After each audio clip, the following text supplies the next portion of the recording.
Welcome, golf fans, pursuers of knowledge and the almighty dollar. This is your golf guru bringing you the AT&T Byron Nelson. This is my value play show, my fades. We're going to do ownership projections, weather, updates. I'm also going to tell you who won the 10 winners for the PGA giveaway that I had.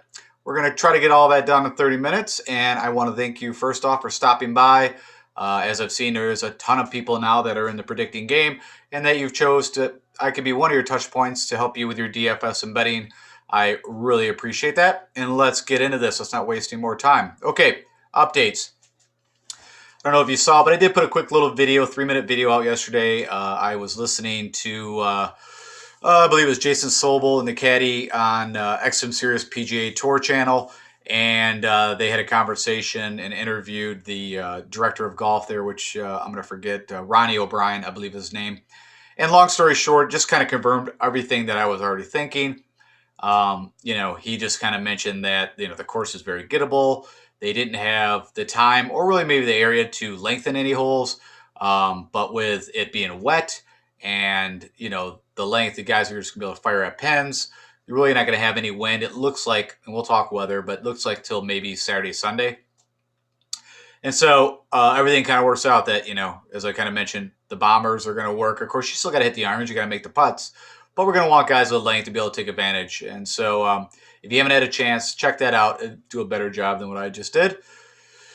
Also, the pressers, there was a couple of them, right? So you had Jordan Spieth and Will Z. And the ones that I'll point out was Jordan just mentioned that he did contract the virus. I think it was while he was, I don't know if it was at the Zurich. That doesn't make sense. But he said New Orleans. It doesn't matter. Long story short, he got it and was out for like a week.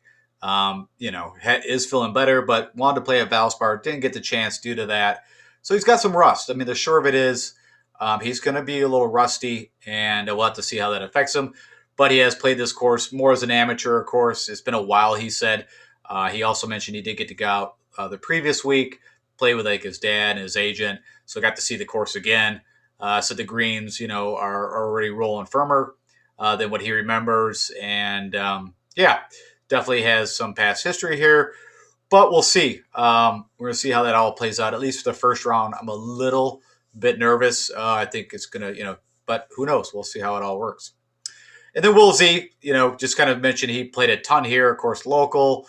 The positives of sleeping in his own bed. He mentioned as amateurs, they played here a lot. I think since he was 12 years old. Also played a bit here with Scotty Scheffler and some of the different amateur events. He confirmed that, the Zoysia is going to have the ball sit up like you're on a driving range match, but it's also not going to roll or run very fast. Hence, again, why you want some guys with a little more distance.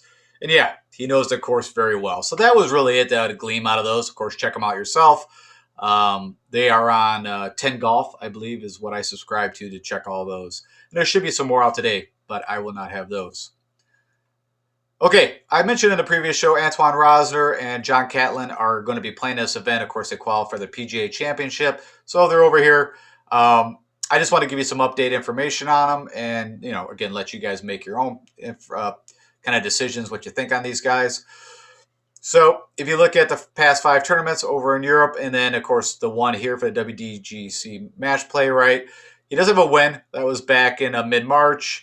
15th and 18th, again, all on the European Tour. Well, that 18th is the Dell match play. Well, let's just go.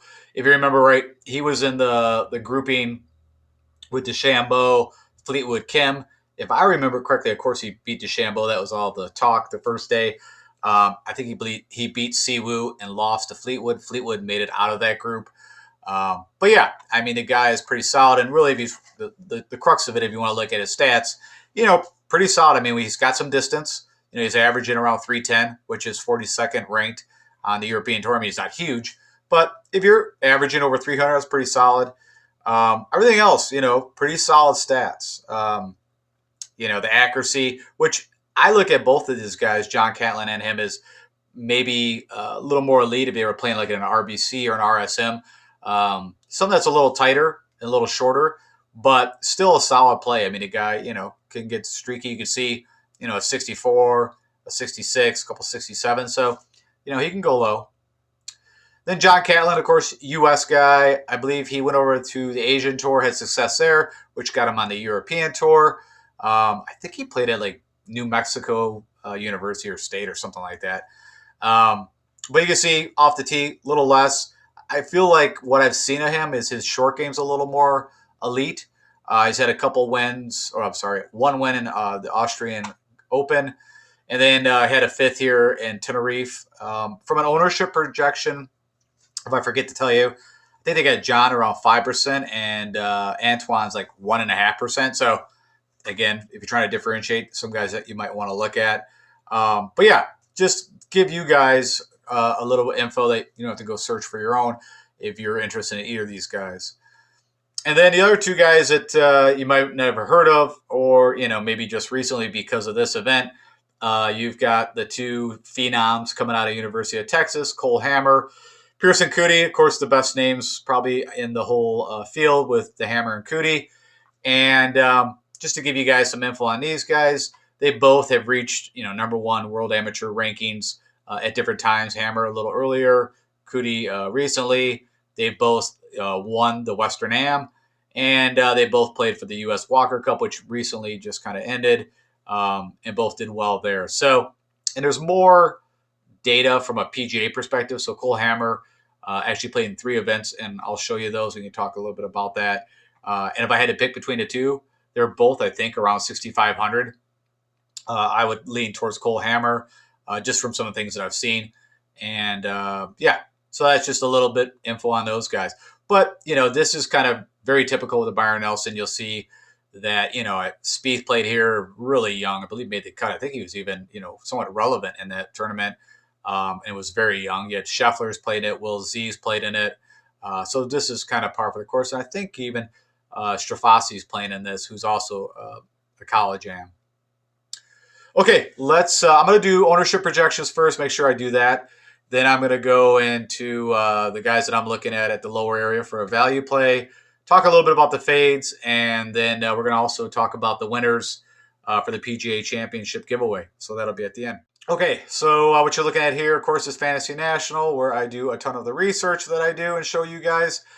And highly recommend it if you guys are ever going to start on your own or already do research. Give it a look-see. And in short, I'm not going to spend a ton of time here, but just to give you the heads up, if we look at the top, most expensive guys, you got DeChambeau, Rahm, Spieth. Spieth's coming in at the most expensive. And again, with I did not know that he contracted the virus. If I'd have known that, maybe been a little less eager to make him one of my top 5 picks. But and again, I guess what's sticking out in my brain was when Scotty Scheffler got the virus, came back, and I believe it was Sanderson Farms. Don't quote me on that. He was not good. I think the first 2 or 3 days was bad. He did make the cut because I think he played all 4 days and got better as each day went on. But so maybe I just have a little bit of PTSD or whatever from that. But yeah, I hope that it doesn't really super affect him because I'm still going to play quite a bit of them. But yeah, just a heads up that he could have a bit of rust to knock off. And I'm actually, from a showdown perspective for Thursday, kind of back and forth. Do I want to play him or not? And just want to see what he's bringing to the table. But anyways, out of the 3 top, you got Spieth and DeChambeau.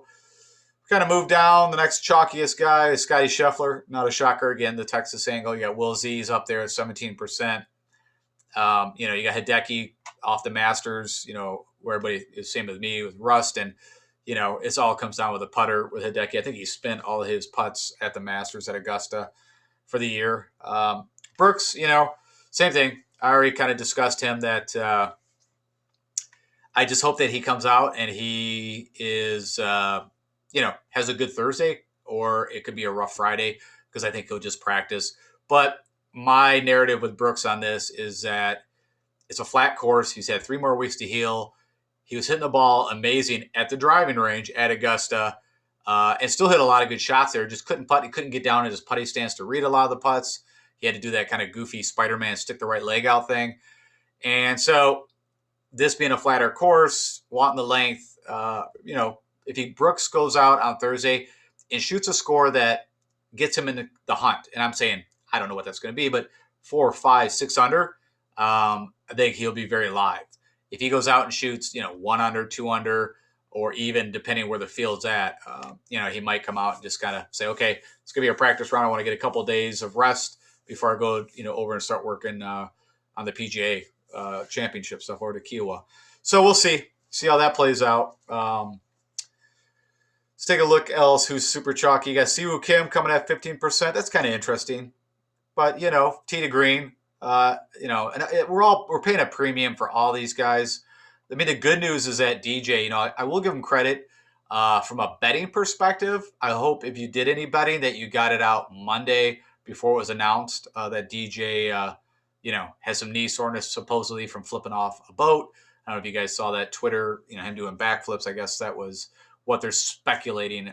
Who knows? I don't think it's any of it. I think he just wants to take the break and just kind of work on his game on his own. Fitzpatrick. Fitzpatrick. Haven't seen him in a bit. I believe RBC was the last time we saw him. Of course, Burns coming off the win. Little people are a little, concerned about that. Of course, he had a week between, but I still think from a showdown perspective, I mean, he could be great. I mean, who knows? Like I said, there's from a statistical standpoint, I mean, yes, he does better on Bermuda technically than Ben, but everything else, I mean, there's no reason why Burns can't go out and light this course on fire too. So all of it just be, does he have any kind of hangover from the win? That's about the only thing you could say. A little bit of shocked on the Siwoo thing, but again, that is what it is. You got the Gooch coming at 14%, which that's who I was been on some of the tougher, longer courses. So that's interesting. Could be a price thing.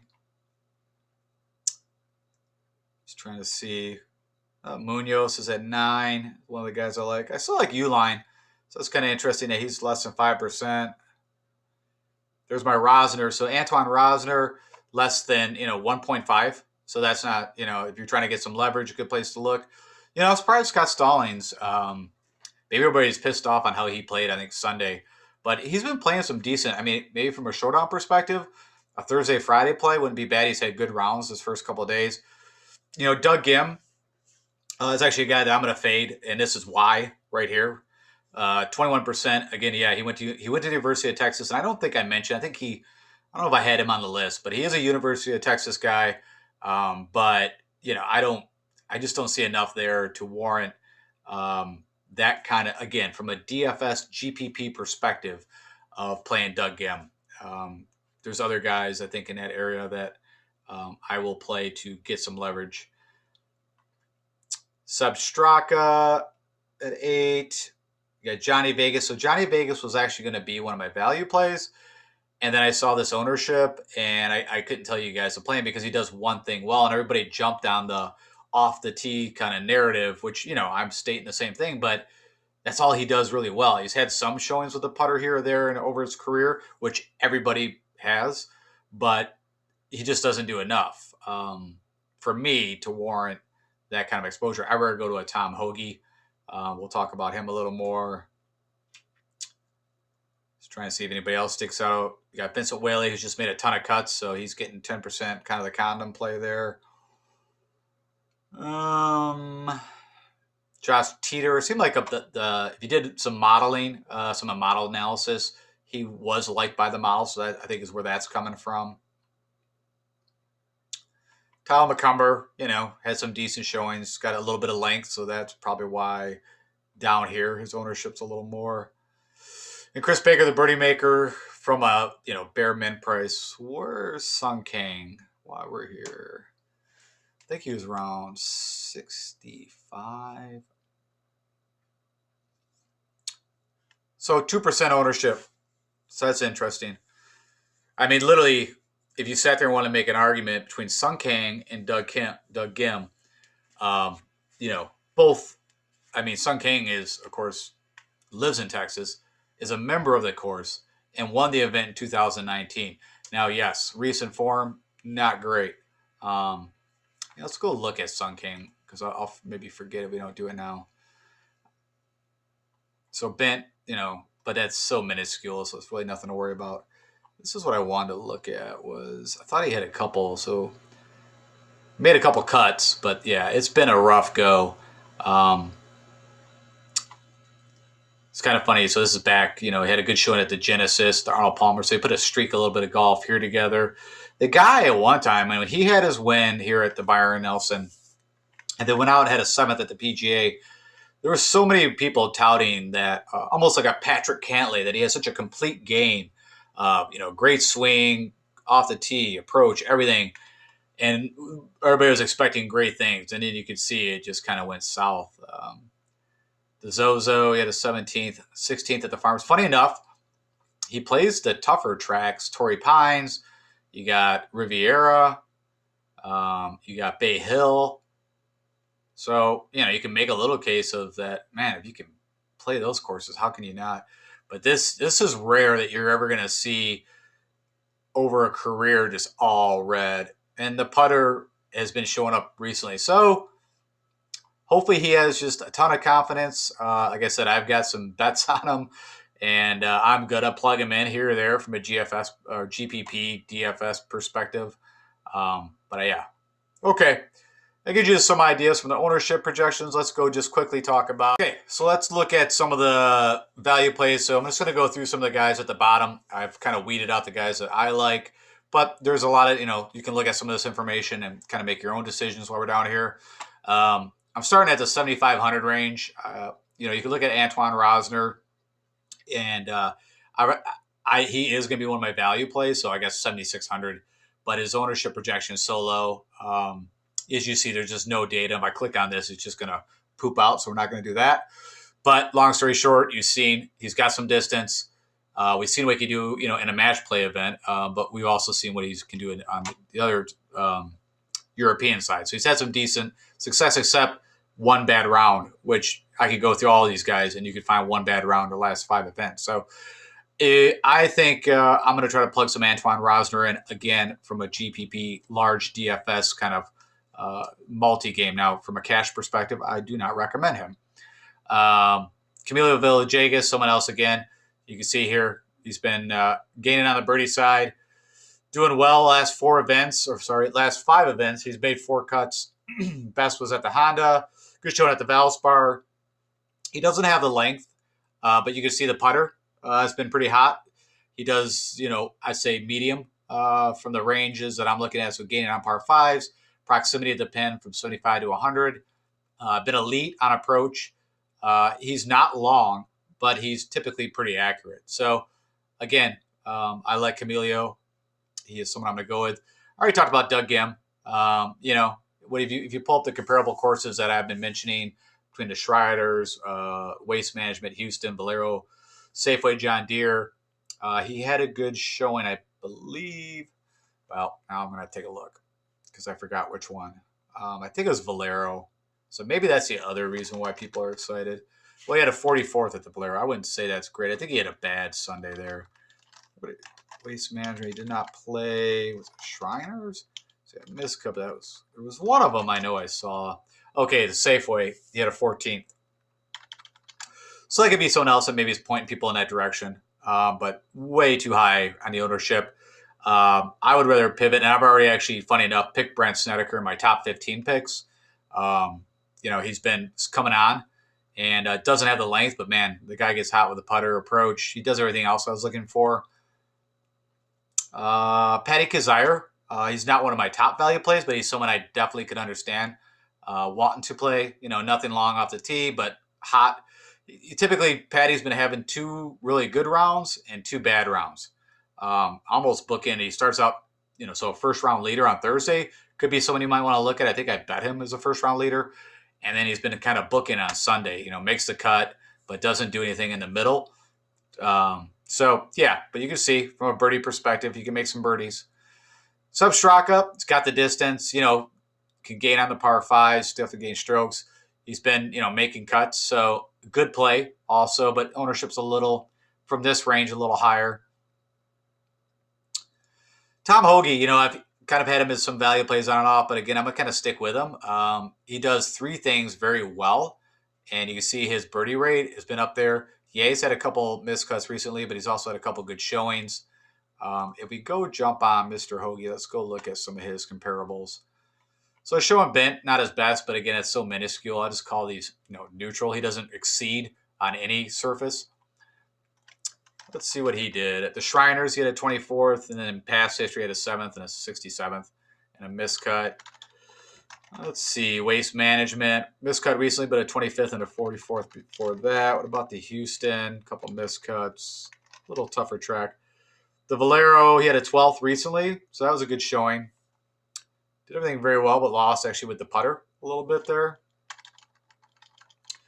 What about the Safeway? 29th and a 17th miscut in 2019.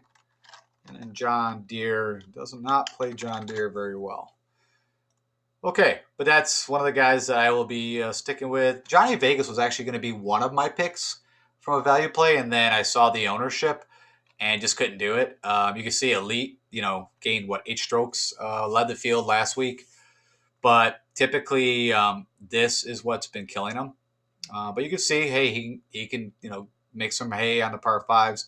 This doesn't help either when I kind of see what he's been doing from a birdie perspective. I mean, everything always keeps flashing back to me is Valspar. I believe that was 2000, or not Valspar, the Players in 2019, where he, came on there, was very relevant, then kind of faltered a little bit on Sunday. Here's John Catlin. This is all old stuff, so you can't look at that. Look at what I just showed you from, he's had some success recently in the European Tour. So, yeah, don't even worry about that. I'm trying to see who else here. Wesley Bryant, he's got some distance. Can gain on par fives. He's, been playing pretty well. Could be a viable someone to play, and ownership's less than 4% right now projected. Patrick Rodgers, I like.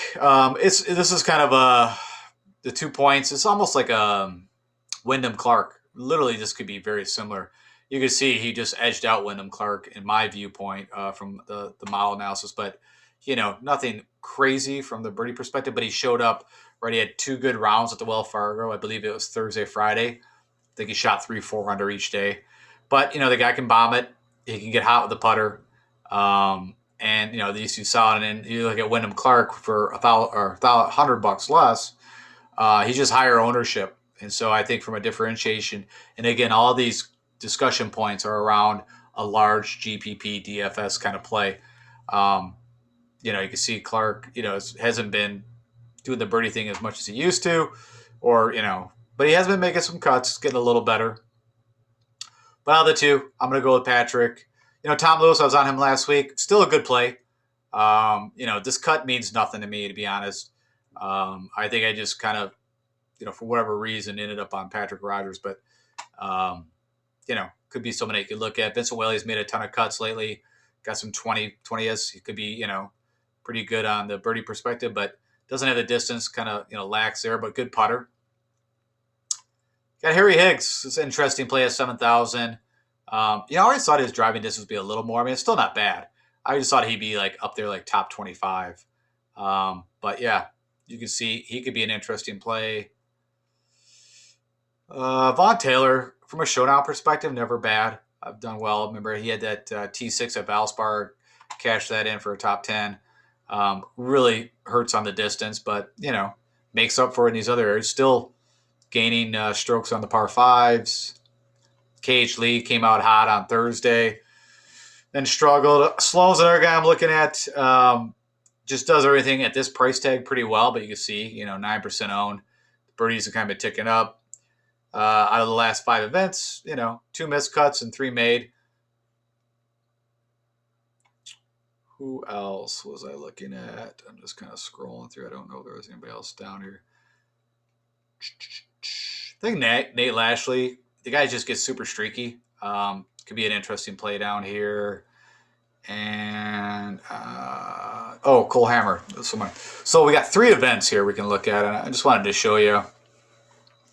Let you guys just see a little more. So he does actually gain. Now, again, 3 events. But gains, showing gain of 2 strokes when he puts on bent, which it is bent greens.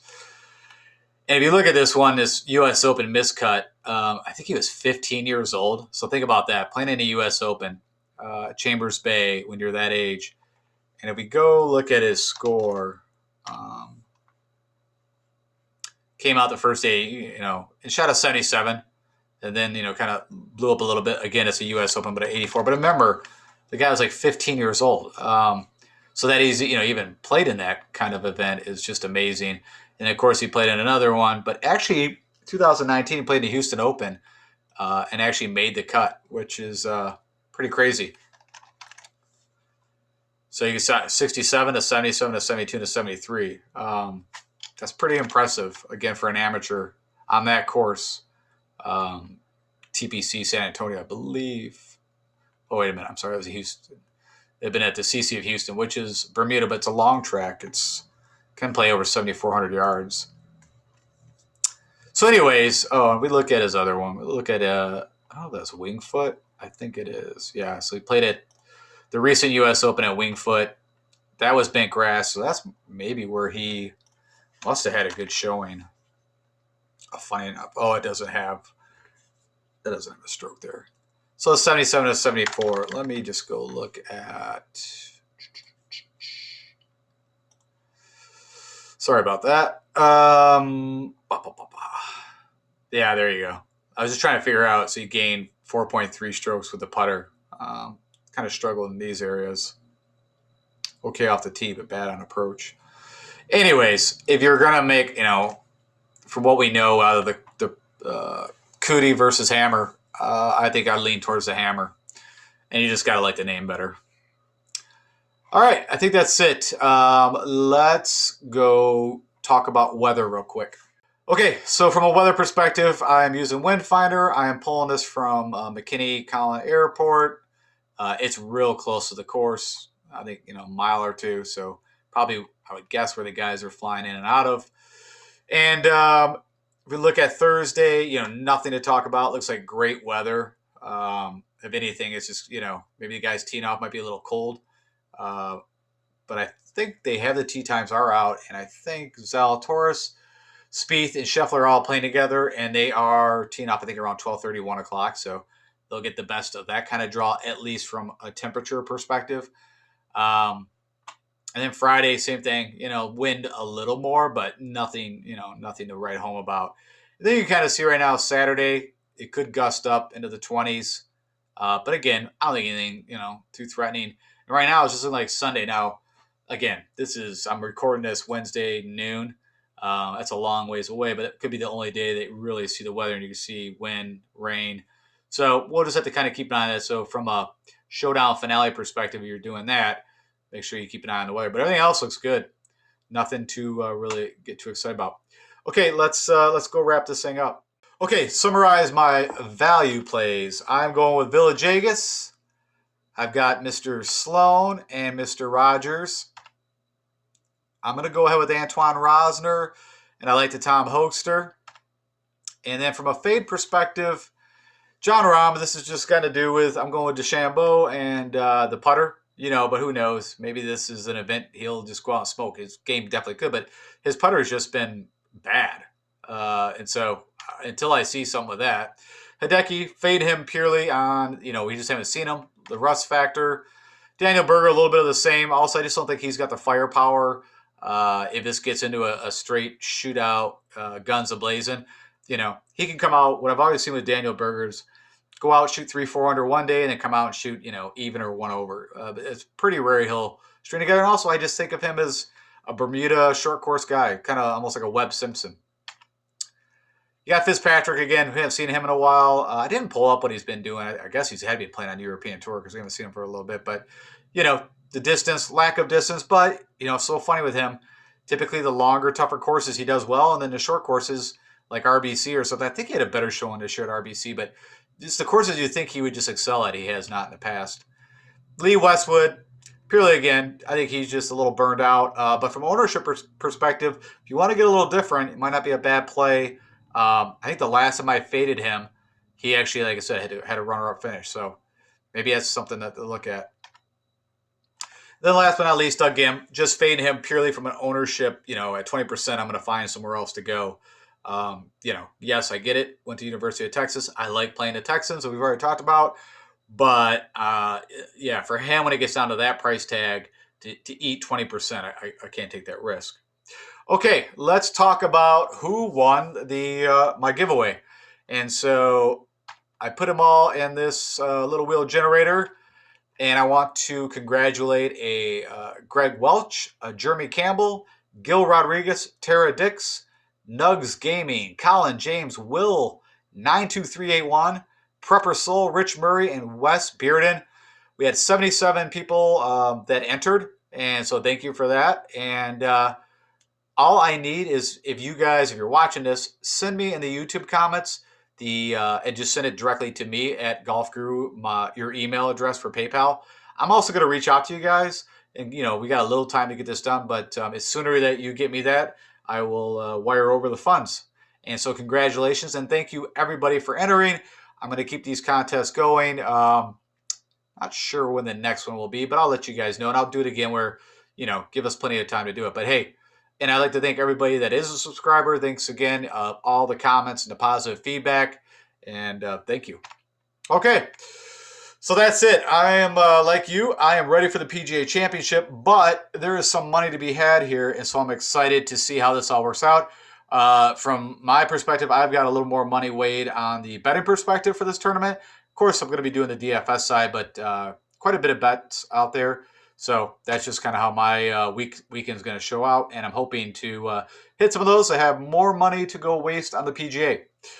Thanks again. If you guys like what you're seeing, click the like button, share with anybody else that might get some value from it. If you've not subscribed, it would mean the world to me, and it keeps me doing what I'm doing. So please subscribe. And if I can help you with anything, hit me up on YouTube comments or on Twitter at DFS Golf Guru. All right, guys, thanks so much for tuning in, and all the best of luck to all of us. And I'll catch up with you guys on Monday. Take care.